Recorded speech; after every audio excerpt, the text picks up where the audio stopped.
the cuts in respite care and home help hours. But mine was very, very focused. And it's the government in 2013 closed a scheme because it had been advised that the scheme, closed 2 schemes, were in breach of the Equal Status Act and the Disability Act. So the citizens, 5,000 of them, were denied support. These are citizens with disabilities. This is about equality proofing. I've been raising the issue of the need for equality proofing since I came in here. Thank you. That's not been done. Why has it not been done? And here we are 2 years later, and the Taoiseach doesn't even know when this issue is going to be rectified for these citizens.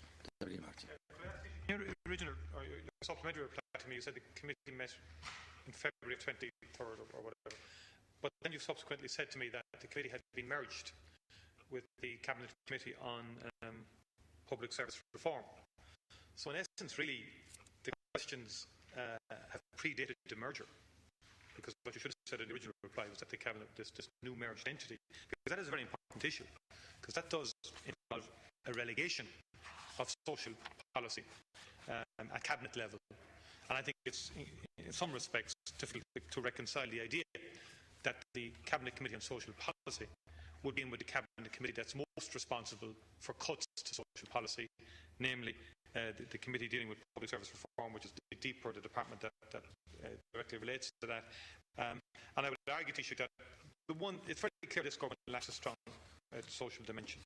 Very clearly does. And the very fact that you've merged this now with public service reform and that you're ending up mixing up ICT strategy and public service with social policy, I think is a mistake. And I would respectfully suggest to you, Taoiseach, that the housing issues, like rent allowance is one of the key issues, Taoiseach, that you made a hymns of the Minister did, and it's caused untold misery for families across the country. A properly functioning social cabinet committee would not have allowed that, would have alerted the government to that, and the impact it's having is shoving families into appalling accommodation, low standard accommodation. Thank you. The career guidance counselling cut wouldn't have happened. It was a proper social input at the cabinet level, and the discretionary medical cards at the back of it wouldn't have happened. So I put it to Taoiseach, it deserves a cabinet committee on its own. And when last, so what am I correct in saying on February 23rd it was the merged cabinet committee between public service reform and social policy? Is that correct? Deputy Boyd Barrett. Yeah, Taoiseach, my question was very, very focused as well, and it is about. I'll call you in a minute, Deputy. You haven't got a question down there. These deputies have questions down. And your answer. Put down a question.